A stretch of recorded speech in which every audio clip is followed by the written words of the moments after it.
This is MM गो और आप पढ़ रहे हैं accountancy. Today's topic is sales. Sales means transfer of ownership of goods और services to customer for a price. Sales का मतलब होता है ट्रांसफर ऑफ ओनरशिप। मालिक, कोई भी गुड्स है, कोई भी वस्तु है, जब हम उसको ट्रांसफर करते हैं उस गुड्स को, पहले हम खुद मालिक होते हैं और जब हम किसी दूसरे को वो गुड्स दे देते हैं तो वो गुड्स का मालिक कोई दूसरा हो जाता है। ट्रांसफर ऑफ ओनरशिप, मालिक का चेंज होना। जब एक व्यक्ति किसी दूसरे व्यक्ति को गुड्स ट्रांसफर करता है तो उसका जो मालिक है गुड्स का वो चेंज हो जाता है। बट यहां पर जो ट्रांसफर ऑफ गुड्स होगा, ट्रांसफर ऑफ ओनरशिप होगा, मुफ्त में नहीं होगा, अ प्राइस। उसके लिए उस व्यक्ति को एक प्राइस पेमेंट करना पड़ेगा। यहां पर मालिक मुफ्त में, फ्री में नहीं होगा। अगर कोई उस गुड्स का मालिक बनना चाहता है, अगर कोई व्यक्ति उस गुड्स का मालिक बनना चाहता है तो उसको एक प्राइस पेमेंट करना पड़ेगा, कुछ अमाउंट पेमेंट करना पड़ेगा। ये अमाउंट क्रेडिट में भी हो सकता है और कैश में भी हो सकता है, बट उसको पेमेंट करना है। यहां पर सेल्स का साफ मतलब है ट्रांसफर ऑफ ओनरशिप। क्या होता है, जब भी एक व्यक्ति किसी दूसरे व्यक्ति को कोई गुड्स देता है तो उस गुड्स के बदले में उससे कुछ अमाउंट रिसीव करता है। ये कैश में भी हो सकता है, क्रेडिट में भी हो सकता है और चेक से भी हो सकता है। तो यहां पर क्या है, ट्रांसफर ऑफ ओनरशिप। जब कोई व्यक्ति किसी गुड्स के लिए कोई वैल्यू, कोई अमाउंट पेमेंट करता है तो वो व्यक्ति उस गुड्स का मालिक बन जाता है। So this is the sales. Sale का साफ मतलब है transfer of ownership for a price. कुछ अमाउंट पेमेंट करने से कोई भी व्यक्ति किसी गुड्स का मालिक बन जाता है। So this is the sales. Sales means transfer of ownership of goods और services to customer for a price. एक पार्टिकुलर प्राइस पेमेंट कर देने से गुड्स का जो मालिक है वो ट्रांसफर हो जाता है। जैसे ही कोई व्यक्ति वो प्राइस रिसीव करता है, गुड्स का जो मालिक है वो चेंज हो जाता है, ट्रांसफर हो जाता है, अब दूसरा हो जाता है। तो सेल्स का मतलब क्या हो गया, transfer of ownership of goods and services. The term sales is used only for those goods which are purchased for resale purpose। और सेल्स का इस्तेमाल हम लोग सिर्फ और सिर्फ करते हैं वैसे गुड्स के लिए जो गुड्स परचेज किया गया है सेल के लिए। ये जो सेल्स वर्ड है SALES, इसका हम यूज कहां करते हैं, जब कोई भी व्यक्ति, कोई भी बिजनेसमैन, कोई इंडिविजुअल गुड्स परचेज करता है फॉर व्हाट, सेल के लिए। जब भी कोई व्यक्ति गुड परचेज करता है फॉर व्हाट, सेल के लिए, तो वहां पर हम सेल्स का इस्तेमाल करते हैं, उस गुड्स के लिए सेल्स का इस्तेमाल करते हैं। It also include revenue from services provided to customer. इसका इस्तेमाल हम रेवेन्यू में भी करते हैं, जब किसी व्यक्ति के द्वारा किसी दूसरे व्यक्ति को सर्विस प्रोवाइड किया जाता है, उसके बदले में हम लोग क्या करते हैं, रेवेन्यू रिसीव करते हैं। तो सेल्स का इस्तेमाल कहाँ कहाँ होता है? जब कोई व्यक्ति गुड्स परचेज करता है, किसके लिए? फॉर सेल के लिए, तो वहां पर जो सेल्स ऑफ गुड्स होगा वहां पर हम सेल का इस्तेमाल करेंगे। दूसरा, अगर कोई व्यक्ति कोई सर्विस प्रोवाइड करता है तो उससे जो हम रेवेन्यू रिसीव करते हैं तो वहां भी हम सेल्स का इस्तेमाल करेंगे। तो सेल का मतलब क्या हो गया? Transfer of ownership of goods and services to customer for a price. The term sale include both cash and credit. ये जो सेल है ये कैश में भी हो सकता है और क्रेडिट में भी हो सकता है। Next is sales return. Sale से sales return. Simple sales return का मतलब है कि बहुत सारे ऐसे कस्टमर हैं जिनको आपका प्रोडक्ट पसंद नहीं आएगा, तो वो क्या करेंगे? उस प्रोडक्ट को रिटर्न कर देंगे। तो सेल से क्या हो गया? सर आपने पहले क्या किया? सेल किया, ऑनरशिप चेंज हो गया। आपने क्या किया? सेल किया, ऑनरशिप चेंज हो गया। आप हैं राम, सेल किए मोहन को। आप हैं राम और सेल गुड्स किसको किए? मोहन को। आपने सेल किया, मोहन को पसंद नहीं आया, उसने लौटा दिया। This is what? Sales return. आपने क्या किया? सेल्स किया। मोहन ने क्या किया? सेल्स रिटर्न किया। आपने जो उसको सेल किया था उस गुड्स को मोहन ने आपको रिटर्न कर दिया। So this is what? Sales return. Some customer, you mean Mohan, might return the goods sold to them. जिससे वो खरीदा था, राम से खरीदा था, मोहन ने राम को गुड्स को लौटा दिया। Some customer might return the goods sold to them. यहां पर कोई कस्टमर जिन्होंने परचेज किया था, किसी के द्वारा सेल किया गया था, अब उनको प्रोडक्ट पसंद नहीं आया या जो भी रीजन हो, अब उनके द्वारा जो पहला ओनर था, जो पहला मालिक था गुड्स का, उसको उसने क्या किया? लौटा दिया। तो पहले हुआ सेल्स और कस्टमर ने मालिक को लौटा दिया जो उसका पहला मालिक था। दूसरा मालिक कौन है? कस्टमर है। कस्टमर ने क्या किया? लौटा दिया। तो कस्टमर ने लौटा दिया, दैट मीन्स क्या हो गया? Sales return. पहला काम क्या हुआ? एक व्यक्ति के द्वारा दूसरे व्यक्ति का सेल किया गया। अब जिसको सेल किया उसने लौटा दिया, तो क्या हो गया? सेल्स से सेल्स रिटर्न। इसको हम लोग रिटर्न इनवर्ड भी बोलते हैं। सेल्स रिटर्न को रिटर्न इनवर्ड भी कहते हैं। स्टॉक और स्टॉक इन ट्रेड। स्टॉक और स्टॉक इन ट्रेड दोनों में से कुछ भी आप कर सकते हैं, या तो स्टॉक बोलिए या बोलिए stock in trade. The value of those goods which are purchased for reselling and which are lying unsold at the end of accounting period is called stock. आपने गुड्स परचेज किया है फॉर व्हाट? सेल के लिए। मान लीजिए कि आपने goods purchase किया सेल के लिए।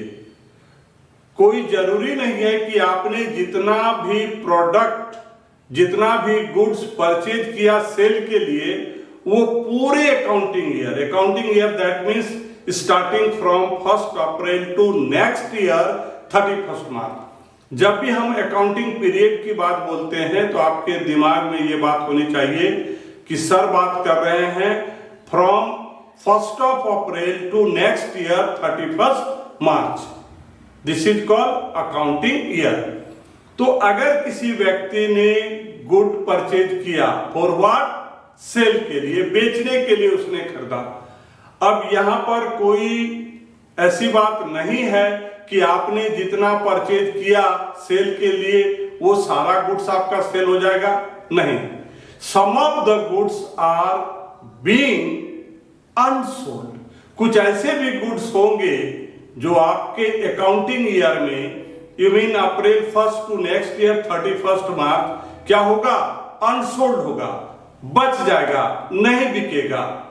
सो these goods are calling as stock और stock in trade. Very simple, आपने परचेज किया goods for what? For sale, but during the accounting period, that means 1 April से लेकर अगले साल के 31 मार्च तक कुछ ऐसे भी गुड्स हैं जो नहीं बिका, दैट मीन्स अनसोल्ड गुड्स। तो जो गुड्स नहीं बिका पूरे अकाउंटिंग ईयर में, उस गुड्स को हम लोग क्या बोलते हैं? स्टॉक और stock in trade. The value of those goods which are purchased for reselling, उस गुड्स की बात कीजिए जिसको हम लोगों ने परचेज किया है, किस लिए? सेलिंग के लिए। And which are lying unsold, बेचने के लिए तो खरीदे थे, लेकिन अभी भी कुछ ऐसे गुड्स हैं जो बिना बिका हुआ रह गया, unsold, lying unsold at the end of accounting period. जो हमारा अकाउंटिंग पीरियड का एंड है, मतलब 31 मार्च तक भी कुछ ऐसे गुड्स हैं जो अनसोल्ड हैं, बिका नहीं। So this value of goods is known as stock. Now types of stock, there are 2 types of stock, opening stock and second is closing stock. Opening stock means the value of goods lying unsold at the beginning of the accounting period. वैसे unsold goods को हम opening stock बोलेंगे जिसका value in the beginning of year, जो साल का शुरुआत होगा, अकाउंटिंग पीरियड का शुरुआत होगा, दैट मीन्स ऑन 1 अप्रैल में जो आपके पास अनसोल्ड स्टॉक होगा, अकाउंटिंग पीरियड के बिगिनिंग में जो आपके पास अनसोल्ड स्टॉक होगा, this will be the opening stock. And same thing, stock lying at the end of the period, stock lying at the end of the period, unsold goods, the value of that goods is known as closing stock. Very simple, stock की बात कीजिए। अगर हम accounting period के beginning की बात करेंगे, शुरुआत की बात करेंगे, तो उस समय जो आपके पास अनसोल्ड गुड्स होगा उसके वैल्यू को हम लोग बोलते हैं ओपनिंग स्टॉक। सेम अगर मान लीजिए कोई आपके पास स्टॉक है, दैट मीन्स अनसोल्ड गुड, उसकी जो वैल्यू होगी कब? End of the accounting period, accounting period के अंत में। सो this is called what? Closing stock. Opening stock means the value of goods lying unsold at the beginning of the accounting period.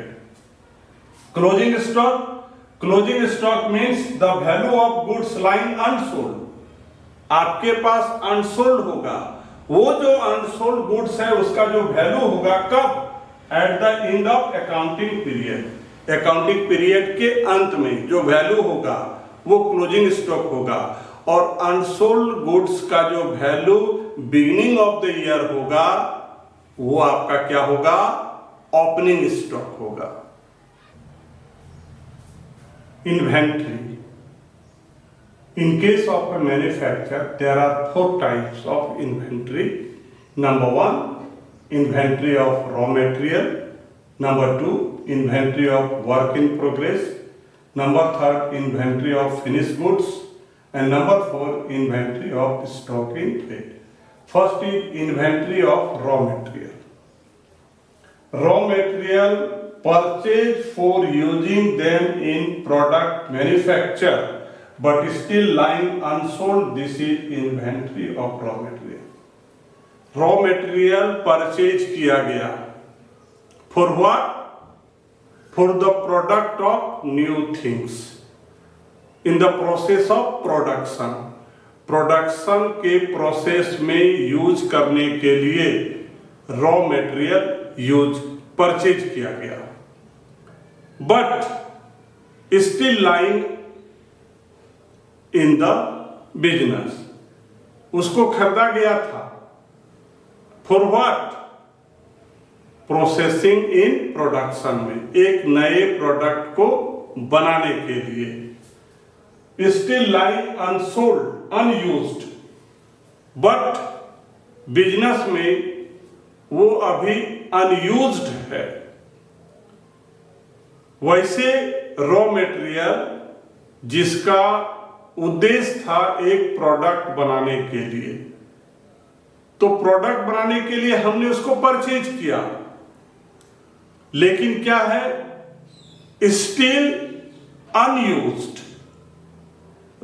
बहुत सारे ऐसे हैं जिसका यूज हो चुका है, लेकिन कुछ ऐसे भी रॉ मटेरियल है, जितना हमने परचेज किया था उसमें कुछ ऐसे भी रॉ मटेरियल है जो बिजनेस में कैसे पड़ा हुआ है, अनयूज, उसका कोई इस्तेमाल नहीं हुआ। तो वो जो अनयूज रॉ मटेरियल है उसको हम लोग बोलेंगे इन्वेंट्री ऑफ रॉ मटेरियल। उसका यूज हो गया, किसी का प्रोडक्ट बन गया, सेल हो गया, यहां पर उससे मतलब नहीं है। हम यहां पर सिर्फ और सिर्फ उस रॉ मटेरियल की बात करते हैं जिस रॉ मटेरियल को हमने परचेज किया था एक नए प्रोडक्ट बनाने के लिए।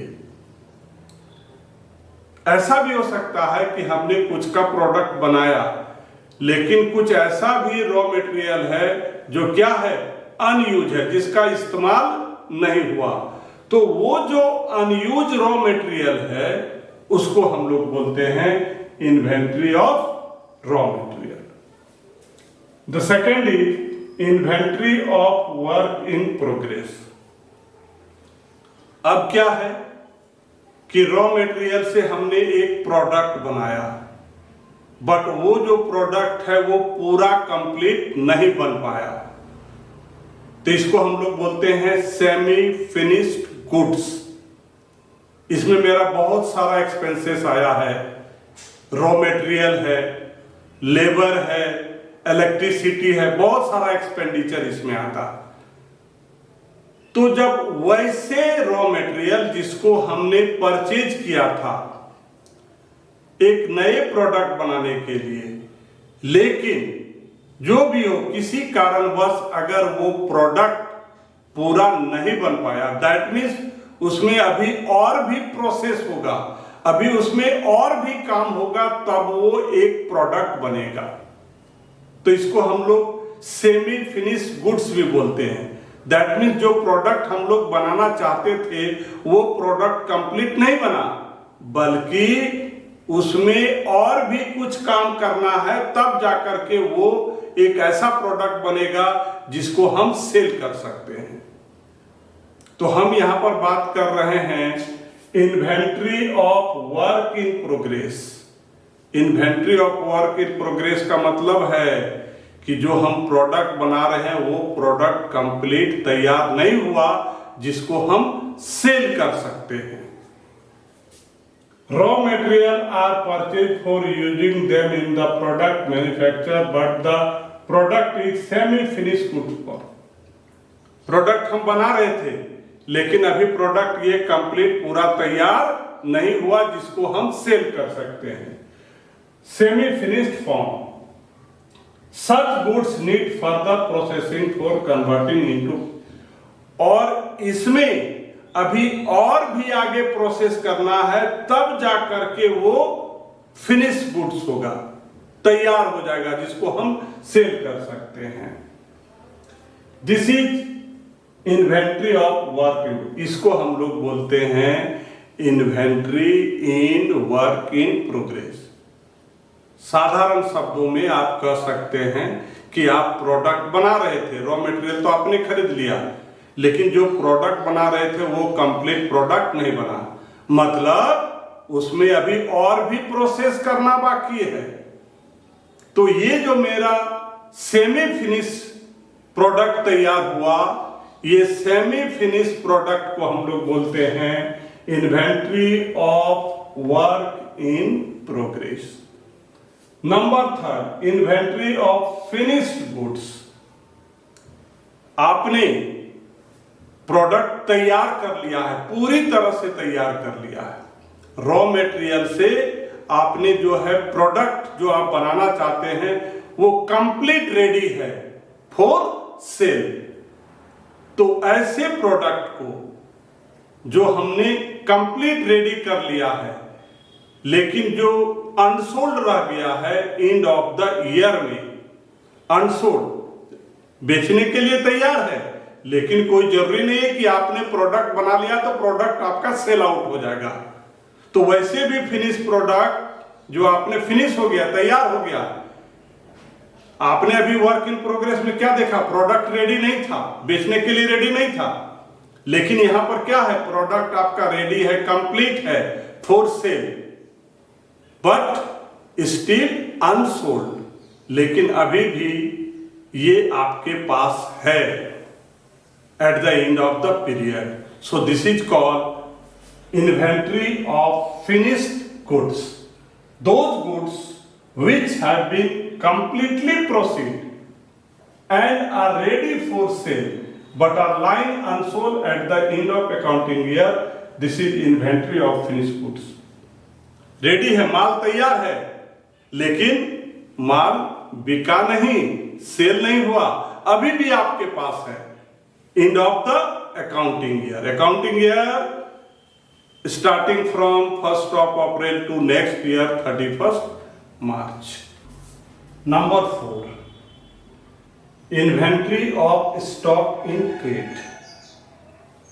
Value of those goods that purchased for reselling. वैसे गुड्स जिसको परचेज किया गया था, किसके लिए, फॉर सेलिंग, बेचने के लिए, वैसे गुड्स को, वैसे स्टॉक को हम लोग बोलते हैं inventory of stock in trade. वैसे गुड्स, वैसे value of those goods that purchase for reselling, वैसे गुड्स परचेज किए थे किसके लिए, बेचने के लिए, तो उसका जो वैल्यू है, वो जो गुड्स की जो वैल्यू है जिसको हम लोग खरीदे थे बेचने के लिए, उसके वैल्यू को हम लोग बोलते हैं inventory of stock in trade. Thank you.